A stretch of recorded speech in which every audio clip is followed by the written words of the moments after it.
Qué hermoso poder estar aquí con ustedes adorando al Señor. Dios es un Dios fiel, grande y poderoso. Dice la palabra del Señor que donde están 2 o 3 reunidos en su nombre, ahí está el Señor. Así que vamos a adorar al Señor en este momento y yo te pido que te unas conmigo y la adoremos con todo el corazón. Él está aquí, Él está aquí. ¡Aleluya! Él es digno de recibir la gloria y la honra, la alabanza y el poder. Abre tu boca y confiesa para salvación. ¡Aleluya!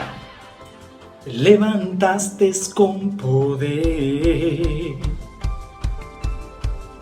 León de la tribu de Judá, hombre de guerra, el gran yo soy. Tus enemigos están bajo tus pies. Cristo Rey vencedor, Cristo Rey vencedor. Su victoria es mi victoria, Cristo, Cristo. Aleluya, su victoria es mi victoria y es tu victoria. Aleluya. Te levantaste con poder, León de la tribu de Judá, hombre de guerra, el gran yo soy. Tus enemigos están bajo tus pies. Cristo Rey vencedor, Cristo Rey vencedor, tu victoria es mi victoria, Cristo, Cristo, Cristo Rey vencedor, Cristo Rey vencedor, tu victoria es mi victoria, Cristo, Cristo.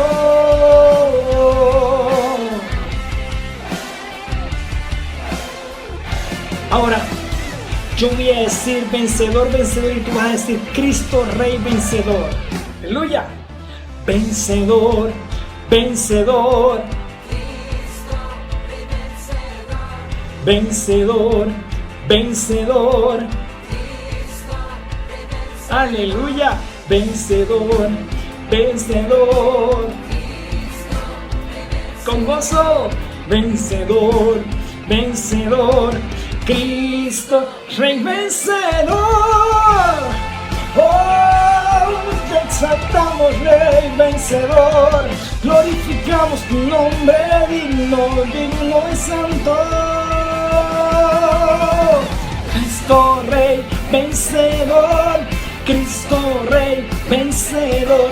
Tu victoria es mi victoria, Cristo, Cristo, Cristo Rey vencedor, Cristo Rey vencedor.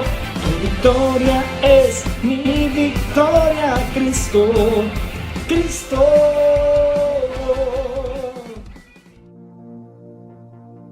Dios, bienvenido a este lugar y en nuestro corazón venías tu voluntad. Dios, te queremos conocer con tu fuego abrasador. Ven y muévete otra vez. Espíritu, avívanos, te anhelamos, Dios.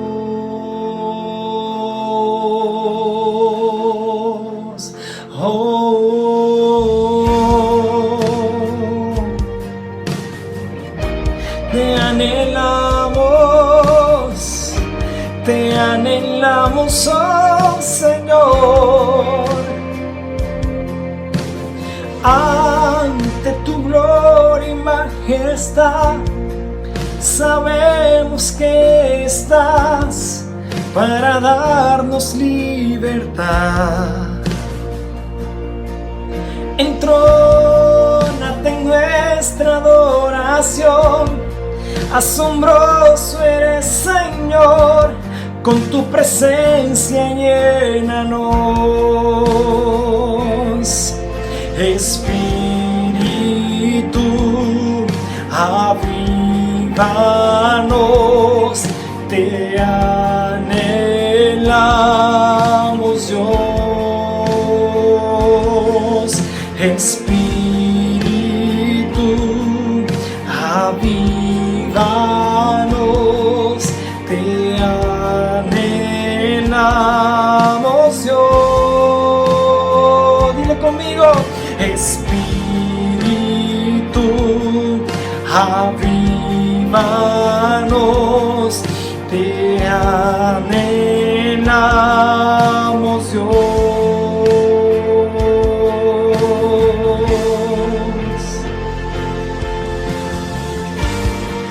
Oh, te anhelamos, te anhelamos, te anhelamos. Llama mamá seria. Oh, te anhelamos, te anhelamos, amado Señor. Que se abra el cielo, muévete, Señor. Venga aquí tu reino. Oh gran Dios, que se abra el cielo, muévete, Señor, venga aquí tu reino. Oh gran Dios, que se abra el cielo, muévete, Señor, venga aquí tu reino. Oh gran Dios, que se abra el cielo, muévete, Señor, venga aquí tu reino. Oh gran Dios, no hay cielo cerrado, se abre, tu reino se mueve aquí. En ti está nuestra esperanza, oh gran Dios, oh gran Dios. No hay cielo cerrado, se abre, tu reino se mueve aquí. En ti está nuestra esperanza, oh gran Dios, oh gran Dios.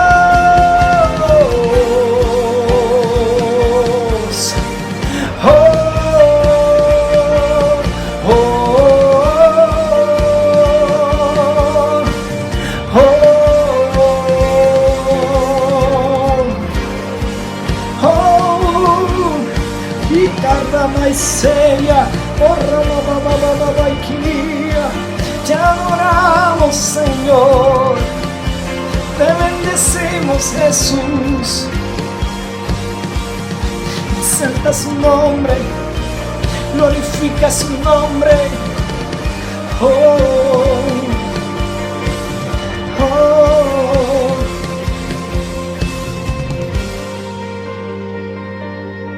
No hay cielo cerrado, todo está abierto. Venga aquí tu reino, venga aquí tu reino, gran Dios. No hay cielo cerrado, se abre, tu reino se mueve aquí. En ti está nuestra esperanza, oh gran Dios, oh gran Dios. No hay cielo cerrado, se abre, tu reino se mueve aquí. En ti está nuestra esperanza, oh gran Dios, oh Sharamamamaisea. No hay cielo cerrado, se abre, tu reino se mueve aquí. En ti está nuestra esperanza, oh gran Dios, oh gran Dios. Oh gran Dios,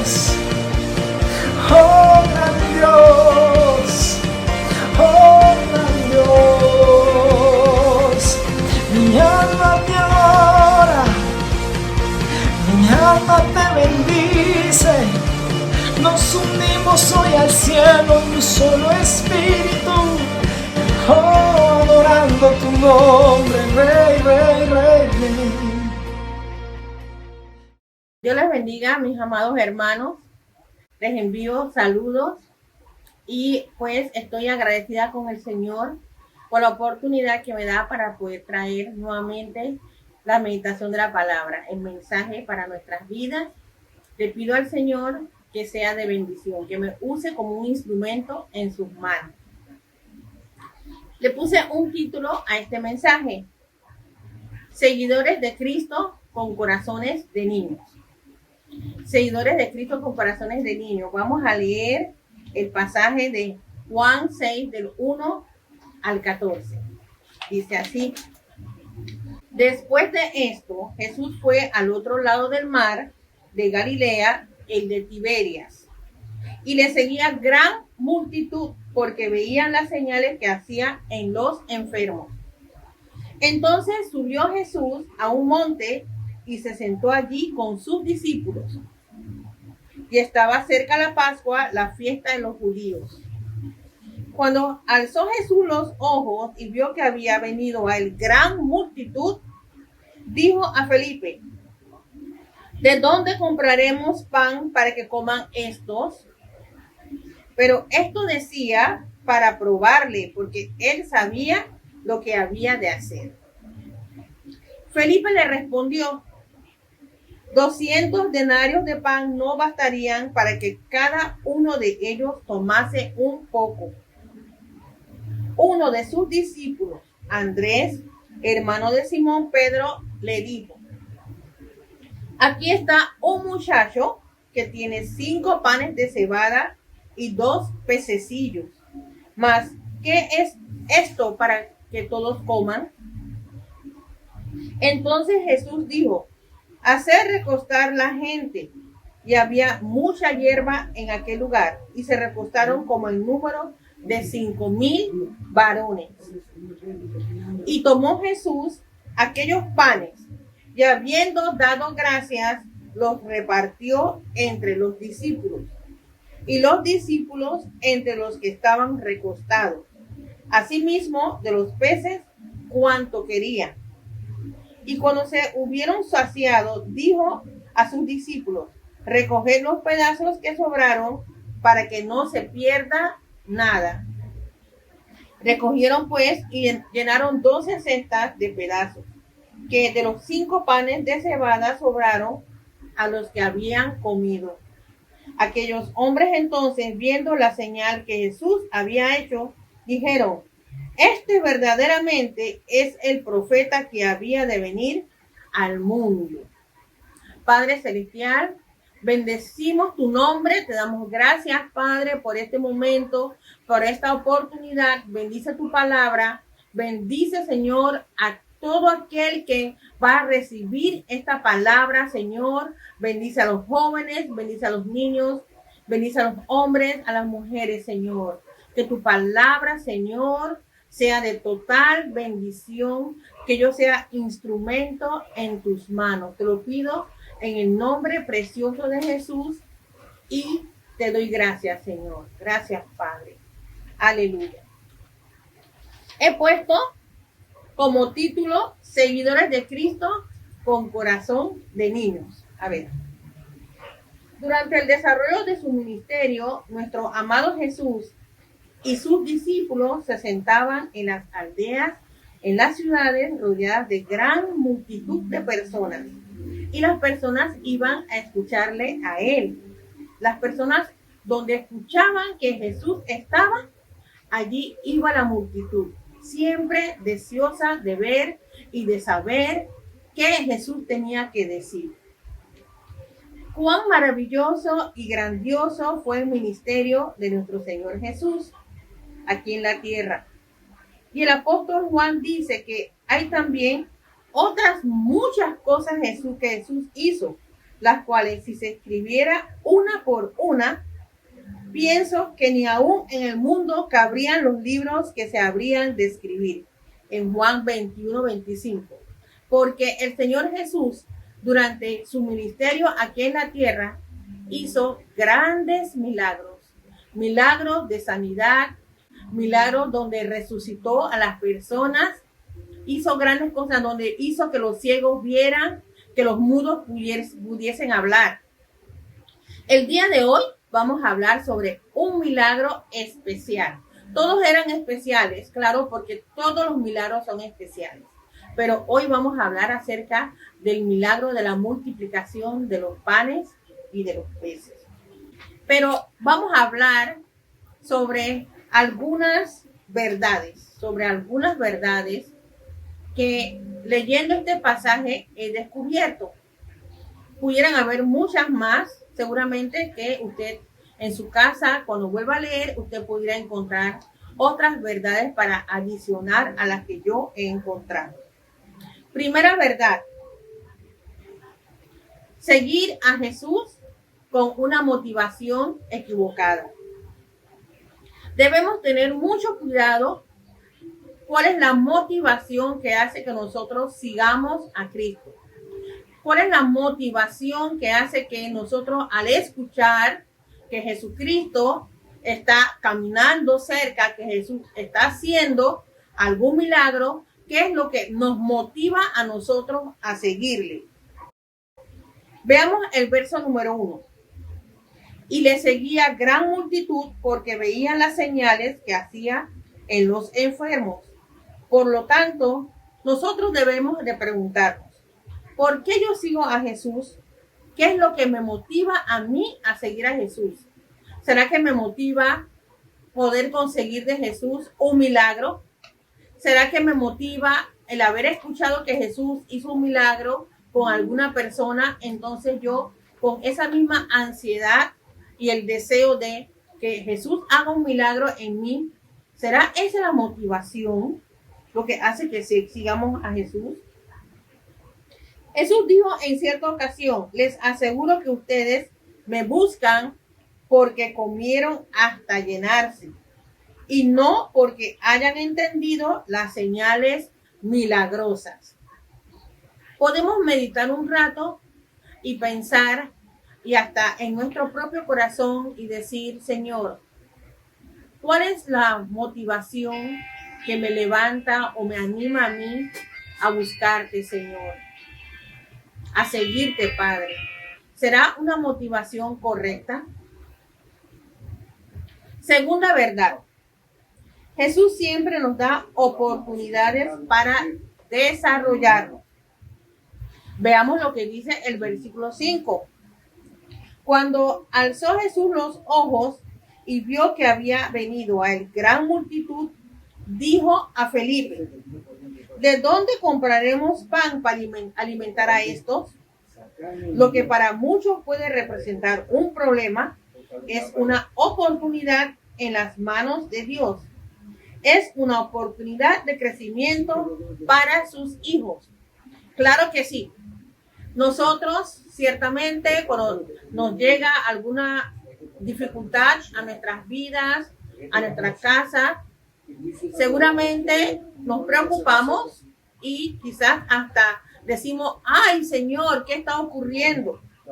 Pero tengamos presente que el Señor, nuestro Dios, aprovecha cada oportunidad en nuestras vidas para moldearnos, para enseñarnos algo, para que nosotros podamos crecer. Es una oportunidad de crecimiento. Nótese que el versículo 6 declara que Jesús sabía cómo iba a reaccionar, cómo iba a solucionar el problema de la alimentación. Pero hizo la pregunta a Felipe para probarlo, para ver su reacción, observar su capacidad. Asimismo, es la vida nos presenta adversidades para foguearnos, hacernos fuertes y desarrollar en nosotros la capacidad creativa con la que fuimos diseñados. Todas las cosas ayudan para bien de sus hijos. Romanos 8:28. Tengamos siempre la certeza y la confianza de que el Señor, nuestro Dios, en quien estamos en sus manos, en cuyas manos estamos siendo moldeados y formados muchas veces a través de dificultades, el Señor quiere cambiarnos, nos hace más fuertes, nos hace capaces de tomar decisiones y el Señor nos prueba también a través de estas diferentes circunstancias, a veces adversas, que vienen a nuestra vida, que tocan a nuestra puerta. Pero el Señor nos quiere probar. Muchas veces tengamos esto presente y siempre nos acordarnos de esto, que el Señor no nos va a dejar solos. Prometió estar con nosotros todos los días hasta el fin del mundo. Pero también recordemos que el Señor nos va a probar. Así como probó a su pueblo, a Israel, en el desierto, era para saber qué había en su corazón. Confiemos de que nuestro Padre Celestial nunca va a querer algo malo, ni va a permitir algo malo para nuestras vidas. Pero si algo que parece malo se acerca a nuestra vida, sepamos pues que el Señor tiene el control. Una tercera verdad es que hay cosas que no se resuelven en el plano natural, sino en el plano sobrenatural. En el versículo 7, Felipe le respondió al Señor a la pregunta que el Señor le hace. Felipe dice, 200 denarios de pan no bastarían para que cada uno de ellos tomase un poco. Veamos una respuesta acertada aquí, al menos desde el punto de vista de la lógica. Lógicamente, lo que está diciendo Felipe es que ni siquiera esa cantidad de dinero pudiera alcanzar para alimentar a 5,000 hombres, sin contar a los niños y a las mujeres. O sea, es algo lógico y es algo natural. Pero gracias que nuestro Padre, Él va mucho más allá de lo natural. Nuestro Padre Celestial siempre va a ver lo sobrenatural, trabaja en lo sobrenatural la mayoría de las veces.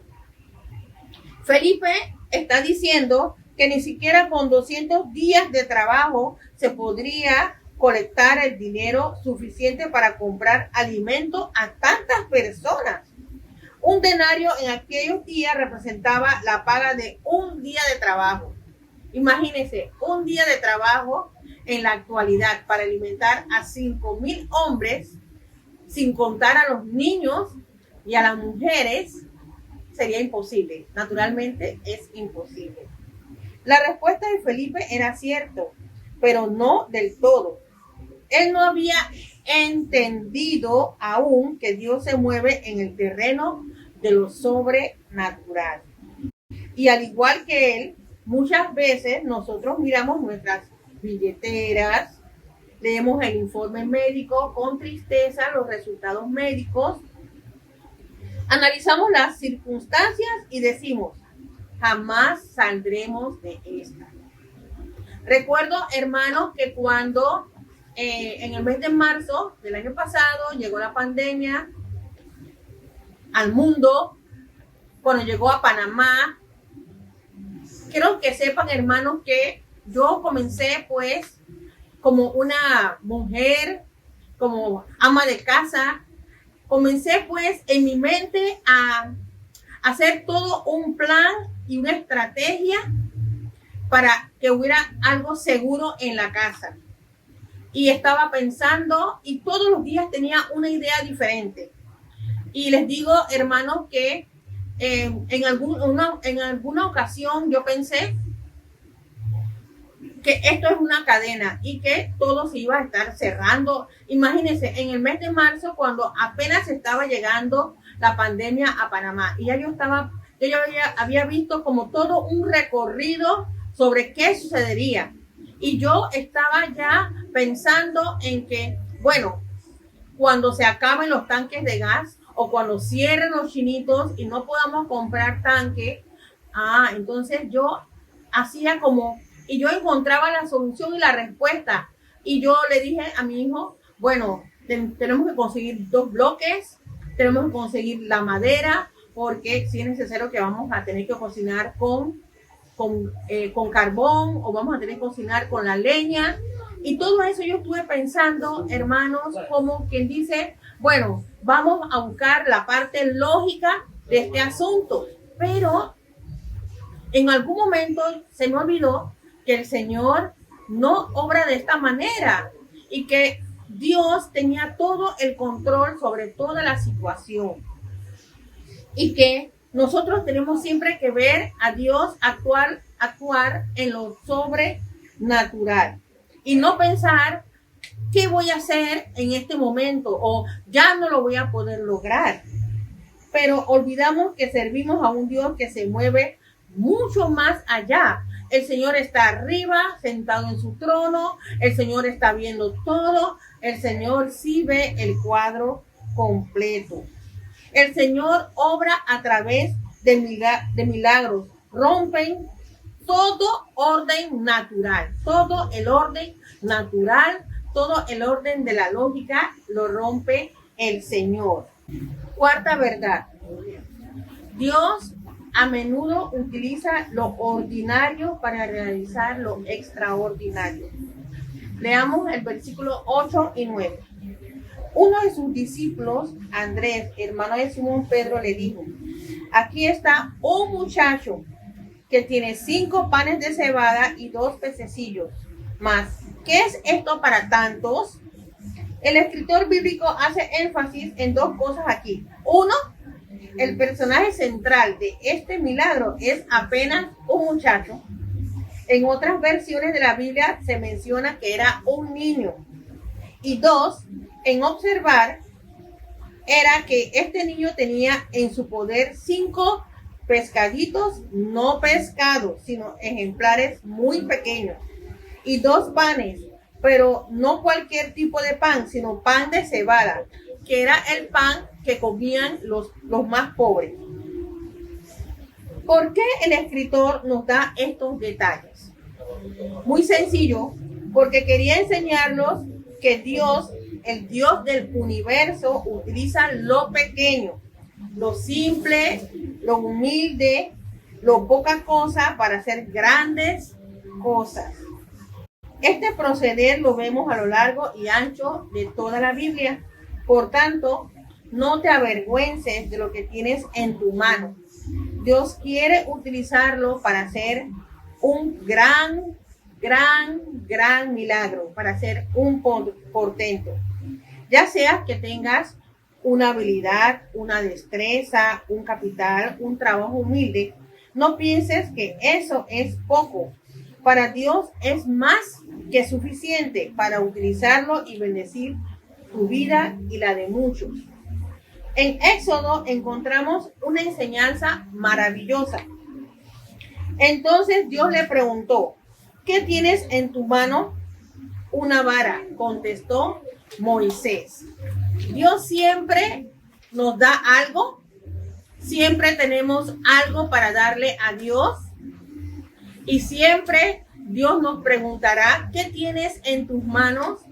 O Dios nos dará la oportunidad para ver cómo nosotros reaccionamos ante la pregunta del Señor, donde Él dice: necesito, quiero ver qué tú me dices, cómo tú respondes, porque cuando vemos esta situación de tantas personas a quien alimentar, y el Señor dice: bueno, aliméntennos, ni siquiera es posible que podamos nosotros alimentar a tantas personas. El Señor sabía exactamente lo que tenía que hacer, pero Él quería probar el corazón de sus discípulos. De esa misma manera, el Señor quiere probar nuestro corazón.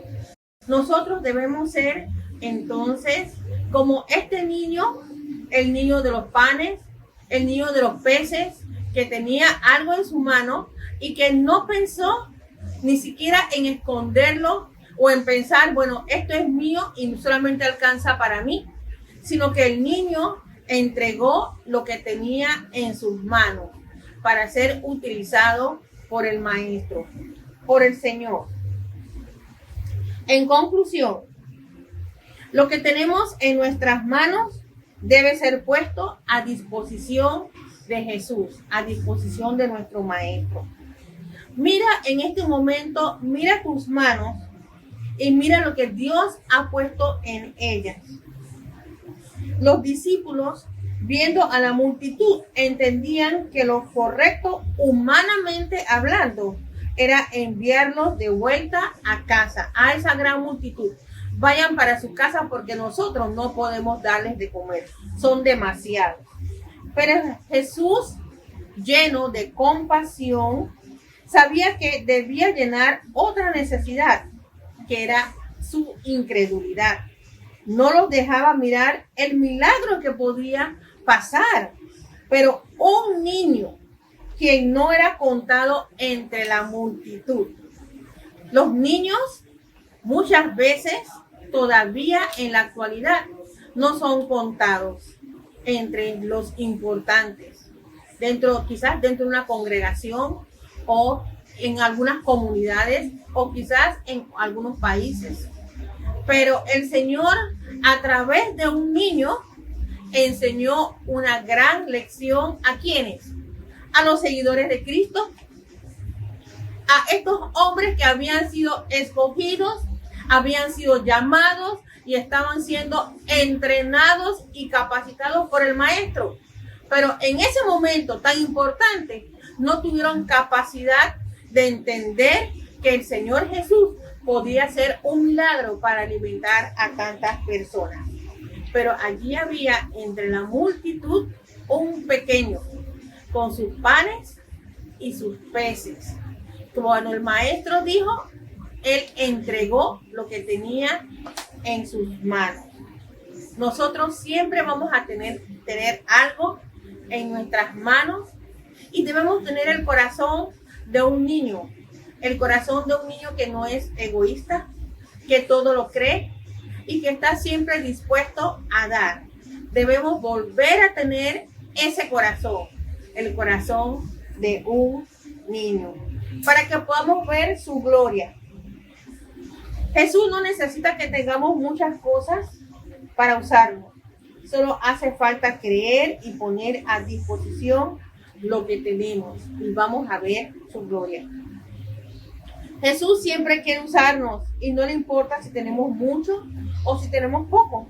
Solo necesita que tengamos el corazón como el corazón del niño de los panes y los peces, para creer y dejarse usar por él.